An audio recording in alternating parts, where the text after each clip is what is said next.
नमस्कार, मैं हूं अर्पिता और आप देख रहे हैं सूर्य ग्रहण पर हमारा खास बुलेटिन। आपके लिए कैसा रहेगा सूर्य ग्रहण? आज की रात आसमान बदलेगा, बदल जाएगी पूरी दुनिया की नजरें, क्योंकि साल 2025 का आखिरी सूर्य ग्रहण लगने जा रहा है।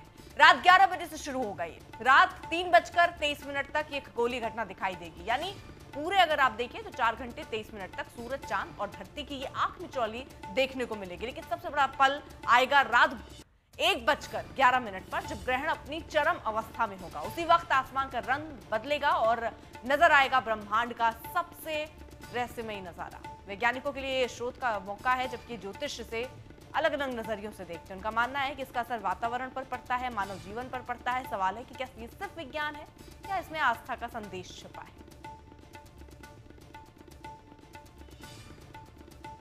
खास मेहमान हमारे साथ लगातार मौजूद हैं। हमारे साथ पंडित राजकुमार शास्त्री जी मौजूद हैं, प्रवीण कुमार मिश्रा जी मौजूद हैं, मनीषा जी मौजूद हैं, अनुपम कपिल जी मौजूद हैं और पूर्व वैज्ञानिक इसरो के मनीष पुरोहित जी भी हमारे साथ मौजूद हैं। हम साइंस के नजर से भी इसको समझने की कोशिश कर रहे हैं और ज्योतिष क्या कहता है वो भी हम समझने की कोशिश कर रहे हैं। मनीष जी, मैं इस हिस्से की शुरुआत आपके साथ करना चाहती हूँ, क्योंकि बहुत सारी चीजों को अगर विज्ञान के हिसाब से भी समझा जाए तो क्या ये ग्रहण का असर पृथ्वी की ऊर्जा और सौर विकिरण पर भी मापा जा सकता है क्या? देखिए, जो सूरज से हमें इंसोलेशन मिलता है वो तकरीबन धरती के सरफेस पे 1000 वाट/मीटर स्क्वायर की रेंज में आता है। यानी सूरज से जो रोशनी आ रही है उसको अगर हम नापें, उस ऊर्जा को नापें, तो तकरीबन इतनी आती है। तो जब हम सोलर पैनल्स की बात करते हैं तो सूरज की रोशनी सोलर पैनल पे गिरती है और हम उससे बिजली बनाते हैं। तो एक छोटी सी ड्यूरेशन के लिए जब सूरज जो है चांद के पीछे छिप गया है, तो उसका बहुत ज़्यादा बड़ा असर उस प्रोसेस पे नहीं होता है। कारण बहुत सारे हैं, क्योंकि ये एक रिपीटिंग फिनोमेना है। ये हर साल होता है, हर साल 2 बार होता है। और सूर्य ग्रहण और चंद्र ग्रहण के बीच में ये जो 14-15 दिन का गैप रहता है, ये गैप भी रहता है। इसी साल आई थिंक मार्च में भी हुआ था, तब भी ऐसा ही हुआ था। पहले लूनर एक्लिप्स हुआ, फिर कुछ टाइम बाद, वही 14-15 दिन बाद फिर सोलर एक्लिप्स हुआ। पिछले साल भी ऐसा ही हुआ था। तो ये तो एक रिपीटिंग सेलेस्टियल फिनोमेना है और एक क्षण भर के लिए होता है, वो थोड़ी ड्यूरेशन के लिए होता है, कुछ घंटों का होता है। तो वैसा कोई बहुत बड़ा असर in terms of energy insolation जो है सूरज की, उसका कोई ज्यादा फर्क नहीं पड़ता। चलिए, अब इसको ज्योतिष के आधार पर समझते हैं, क्योंकि हमने बात की थी कि राशियों को भी समझेंगे कि किस पर कितना असर पड़ता है। लेकिन प्रवीण जी, जरा ये बताइए कि 122 साल के बाद ऐसा इसको दुर्लभ योग क्यों कहा जा रहा है, और इसको अंतिम क्योंकि सूर्य ग्रहण है, तो किस लिहाज से बहुत महत्वपूर्ण मानते हैं? जी, बहुत अच्छा सवाल आपने पूछा। जैसा अभी हमारे खगोलीय वैज्ञानिक जी कह रहे थे कि लगभग वैसा ही होता है ग्रहण, जैसे कि पिछली बार हुआ था वैसे ही होता है।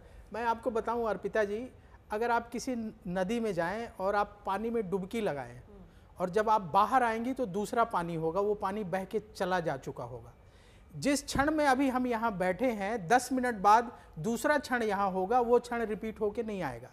इसी तरीके से जो भी खगोलीय घटनाएं होती हैं वो ज्योतिष के नज़रिए से देखा जाए तो अलग अलग राशि और नक्षत्रों में होती हैं। उस राशि और नक्षत्र में जो ग्रहण है पता नहीं कब पड़ेगा। जैसा कि अभी आप बता रहे थे कि 122 साल बाद वो स्थिति बन रही है, तो उस राशि और नक्षत्र में उस तरह की सेम पोजीशन 122 साल बाद बन रही है। तो जैसे कि हम जब नदी में स्नान करते हैं तो वो जल हमें दोबारा नहीं मिलता, जिसमें हम डुबकी लगाते हैं वो बह के चला गया, जब हम बाहर आते हैं दूसरा जल होता है। इसी तरीके से जब कोई भी खगोलीय घटना होती है तो वातावरण अलग हो जाता है, समय बीत चुका होता है। जो बच्चा पहले ग्रहण में मान लीजिए कोई 10 साल का था, तो अगर 6 महीने बाद ग्रहण हुआ तो 10 साल 6 महीने का हो गया, उसकी बॉडी में चेंजेस आ गए। तो इसी तरीके से जब भी कोई खगोलीय घटना होती है तो वो कुछ नयापन होता है, उसमें कुछ अलग होता है। इसीलिए हम लोग कहते हैं कि सब चीज को एक ही नजरिए से नहीं देखना चाहिए, एक ही चश्मे से नहीं देखना चाहिए। ज्योतिष इसीलिए जो है इतना बड़ा विज्ञान है कि इसमें बहुत रिसर्च की जरूरत है। मैं तो आपको उतना ही बता पाऊंगा जितना मैंने अध्ययन किया, मेरा 15-20 साल का ज्ञान है, लेकिन इसमें कई जन्म लग जाएंगे इसको समझने में कि किस तरीके से चीजें ज्योतिष के नजरिए से देखी जाए तो ज्यादा वैज्ञानिक नजर आती हैं। तो इसीलिए हम कहते हैं कि हर ग्रहण का, हर सूर्य ग्रहण का, हर चंद्र ग्रहण का अलग अलग राशियों पर हर बार अलग अलग प्रभाव होता है। और आपने राशियों की बात की, तो जब आप कहेंगे तो हम बताएंगे कि किस राशि पर जो है इस ग्रहण का क्या असर होगा। चलिए राशि क्योंकि जिक्र चल रहा है बहुत, हमारे जो दर्शक हैं वो अपनी राशियों को जानना चाह रहे होंगे, तो राजकुमार शास्त्री जी हम शुरू की 3 राशियों के साथ शुरुआत करते हैं। जी देखिए अर्पिता जी, मेष राशि क्या है कि जिस राशि पर चंद्रमा का गोचर चल रहा होता है, एक राशि में 3 नक्षत्र लगभग होते हैं और 9 चरण होते हैं। तो देखिए हम मेष राशि की यदि बात करते हैं तो मेष राशि से 6ठे भाव पर सूर्य का ग्रहण लगा हुआ है। अब लग्नात् चिंतयम मूर्ति कीर्ति सांगोपांग निरूपणम स्थिति स्वरूप संपत्तिर जन्म लग्न गतम फलम। 6ठा भाव हमारे काल पुरुष की कुंडली में ऋण का है, कर्ज का है, विभिन्न प्रकार के रोगों का है और विभिन्न प्रकार के शत्रुओं का है। तो ऋण, रोग और शत्रु, ये 3 बातों का मुख्यतः विचार 6ठे भाव से किया जाता है। तो जो मेष राशि के जातक हैं उन्हें किसी प्रकार से कर्ज नहीं लेना चाहिए। देखिए मैं आपको बतलाऊं कि चंद्र ग्रहण का प्रभाव भारतीय ज्योतिष के अनुसार 108 दिन का होता है और सूर्य ग्रहण का प्रभाव 6 महीने तक होता है। मैं शास्त्र की प्रमाणित बात कर रहा हूं आपसे। तो सूर्य ग्रहण का प्रभाव 6 महीने तक होता है। तो जो मेष राशि के जातक हैं उन्हें 6 महीने तक, आज के दिन से 6 महीने तक बहुत सावधान रहने की आवश्यकता है। अपने स्वास्थ्य का आप बहुत ध्यान रखेंगे और इसके साथ ही किसी प्रकार का आप लोन लेने से परहेज करें और कर्ज देने से भी परहेज करें। यदि आप ब्याज इत्यादि का काम करते हैं तो आपको बहुत सावधान रहने की आवश्यकता है। इससे अभी आप 6 महीना परहेज करें तो आपके लिए अच्छा रहेगा। अचानक आपके शत्रुओं की वृद्धि होगी। षष्टाष्टम व्ययत्तेषु दशा अशुभ करी भवेत।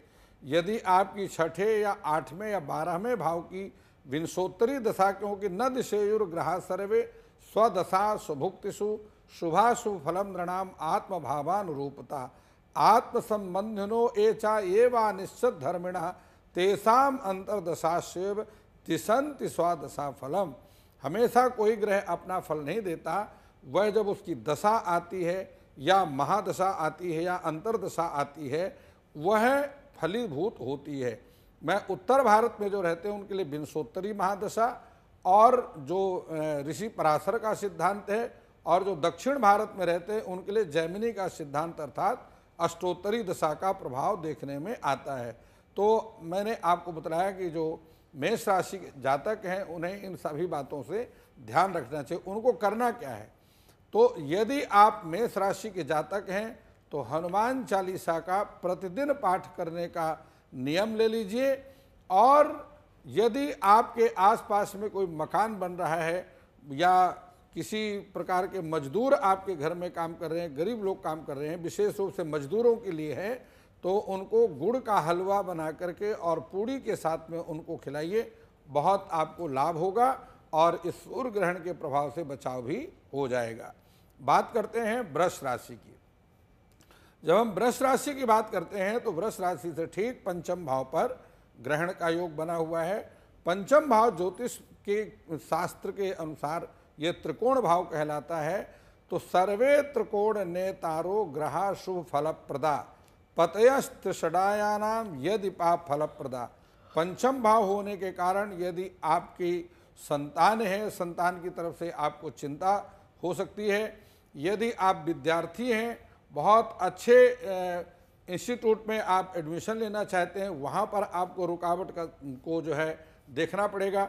और यदि आप विद्यार्थी हैं, जितना आप पढ़ रहे हैं, क्योंकि बुद्ध्या प्रबंधात्मज मंत्र विद्या विनय गर्भ स्थिति नीति संस्था, ये विद्या आदि का विचार 5म भाव से किया जाता है, संतान का विचार 5म भाव से किया जाता है। तो यदि आप विद्यार्थी हैं, जितना आप अभी मेहनत कर रहे हैं वह आपके लिए पर्याप्त नहीं है, आपको और अधिक मेहनत करने की आवश्यकता है, क्योंकि आप वृष राशि के जातक और आप ठीक 5म भाव अर्थात विद्या भाव पर ग्रहण लग रहा है, तो अभी आपको और अधिक मेहनत करने की आवश्यकता है। ग्रहण के उपरांत आपको करना क्या है या ग्रहण काल में क्या करना है, देवी सरस्वती का मंत्र है ओम ऐं नमः, इस मंत्र का जाप करें, अथवा भगवान शिव का रुद्राष्टकम है, मैं आपके चैनल के माध्यम से सुनाता हूं, क्योंकि आपको शुद्ध उच्चारण की आवश्यकता है। संस्कृत में एक ही उसकी विशेषता है कि उच्चारण आपका शुद्ध होना चाहिए, चाहे वैदिक संस्कृत हो चाहे सामान्य संस्कृत हो। गोस्वामी तुलसीदास जी ने रामचरितमानस के उत्तरकांड में लिखा है कि नमामि शमीशान निर्माण रूपम विभुम व्यापकं ब्रह्म वेद स्वरूपम निजम निर्गुणम निर्विकल्पम निरेहम चिदाकाशमाकाश वासन भजेहम निराकार ओंकार मूलम तुरीयम गिरा ज्ञान गोतीतमीशम गिरीशम करालम महाकाल कालम कृपालम गुणागार संसार पारम नतोहम। यह 8 पंक्तियों का रुद्राष्टकम है। यदि आप ग्रहण के उपरांत आज से लेकर के 6 महीने तक इसका पाठ करेंगे, ग्रहण का किसी प्रकार से नकारात्मक प्रभाव आपके जीवन में नहीं होगा और आपकी मनोकामना पूर्ण होगी। बात करते हैं मिथुन राशि की। देखिए, ग्रह मंडल में मिथुन राशि तीसरी राशि है और इसके स्वामी बुध ग्रह को बतलाया गया है। मिथुन राशि से ठीक चतुर्थ भाव पर ग्रहण का प्रभाव है। हमेशा 4, 8 और 12 भाव में जिस राशि पर ग्रहण पड़ता है उसे हमेशा अधिक नकारात्मक प्रभाव होते हैं। उससे चतुर्थ, अष्टम और द्वादश भाव पर पड़ने वाली राशियों पर भी उसका नकारात्मक प्रभाव रहता है, अथवा जिस राशि पर उसकी दृष्टि पड़ती है, पश्यन्ति सप्तमम सर्वे शनि जीव कुजादया विशेषतश्च त्रिदश त्रिकोण चतुरष्टमान। तो सप्तम दृष्टि पूर्ण दृष्टि होती है, लेकिन इसके अतिरिक्त कुछ ग्रहों की पाद दृष्टियां भी होती, जैसे एक पाद दृष्टि, 10वें तृतीय द्विपाद दृष्टि, चतुरष्टके चा त्रिपाद दृष्टि, सम सप्तमे चा संपूर्ण, नव पंचमे चा संपूर्ण दृष्टि, सम सप्तमे चा। तो इस प्रकार से पाद दृष्टियां भी है। तो मिथुन राशि के यदि आप जातक हैं तो मिथुन राशि देखिए, पंचम भाव का व्यय भाव चतुर्थ भाव है। तो पंचम भाव क्या है? संतान भाव है। उसका व्यय भाव संतान के लिए, स्वास्थ्य के लिए हानिकारक है, माता के स्वास्थ्य के लिए हानिकारक है। चतुर्थ भाव से हम विचार क्या करते हैं? गाड़ी का विचार करते हैं, किसी प्रॉपर्टी जमीन जायदाद का विचार करते हैं और माता का विचार करते हैं। अभी यदि आप कोई मकान लेना चाहते हैं, कोई प्रॉपर्टी लेना चाहते हैं, बड़ा इन्वेस्टमेंट करना चाहते हैं, तो और आप मिथुन राशि के जातक हैं तो आपको अभी ठहर जाना चाहिए। 6 महीने के बाद आप उस पर इन्वेस्टमेंट करें, लाभ होगा। लेकिन यदि आप गाड़ी चलाते हैं, वाहन चलाते हैं, आवश्यकता है, चलाना भी पड़ता है, बहुत सावधान होकर के चलाना है, क्योंकि ठीक चतुर्थ भाव पर, मिथुन राशि के ठीक चतुर्थ भाव पर ग्रहण का योग बन रहा है। बहुत सावधान होकर के चलाना, अथवा ना चलाएं तो अच्छा है। यदि आपको चलाना आवश्यक है, उसकी स्पीड पर कंट्रोल करना बहुत आवश्यक रहेगा। माता के स्वास्थ्य पर आप बहुत ध्यान रखेंगे और माता जी का आशीर्वाद आप लेते रहेंगे। आप माता जी को कुछ समय देने का प्रयास करें। जितना आप अपने माता पिता को समय दे पा रहे हैं वह कम है, उससे थोड़ा और ज़्यादा उनको समय दीजिए। उनके पास बैठिए, उनसे उनका हाल चाल पूछिए और पुरानी बातें, अपने कुल रीतियों को पूछिए और उनके साथ में अपनी पुरानी कहानियों को, अपनी पुरानी स्थितियों को सुनिए। इससे उनका मनोरंजन होगा। और इसके अतिरिक्त यदि आप मिथुन राशि की जातक हैं, आपको करना क्या है? गणेश भगवान के जो 12 नाम है, प्रणम शीर्षा देवम गौरी पुत्र विनायकम भक्त्यावासम संस्मरे नित्यम आयुष्कामार्थ सिद्धये प्रथमं वक्रतुंडम चा एकदंतं द्वितीयकं तृतीयं कृष्ण पिंगाक्षम गजवक्त्रं चतुर्थकं लंबोदरं पंचमं चा षष्ठं विकटमेव चा सप्तमं विघ्नराजेन्द्रं धूम्रवर्णं तथाष्टमं नवमं भालचंद्रं चा दशमं तु विनायकं एकादशं गणपतिं द्वादशं तु गजाननम। यहाँ तक का पाठ आप अवश्य करें। फलश्रुति का भी आगे इसी स्तोत्र में दिया हुआ है, लेकिन यहाँ तक पाठ आपको अवश्य करना चाहिए। और प्रत्येक बुधवार को भगवान गणपति के मंदिर में जाएं, हरे मूंग के लड्डू बना करके भगवान गणपति को प्रसाद चढ़ाएं, भोग लगाएं और भक्तों को बांटें, स्वयं भी ग्रहण करें। यदि आप मिथुन राशि के जातक हैं, इतना उपाय करेंगे, ग्रहण के नकारात्मक प्रभाव से आपका बचाव होता रहेगा और आपकी सकारात्मक ऊर्जा आपके विकास में सहयोग करती रहेगी। देखते रहिए आज तक, देश का सर्वश्रेष्ठ न्यूज चैनल।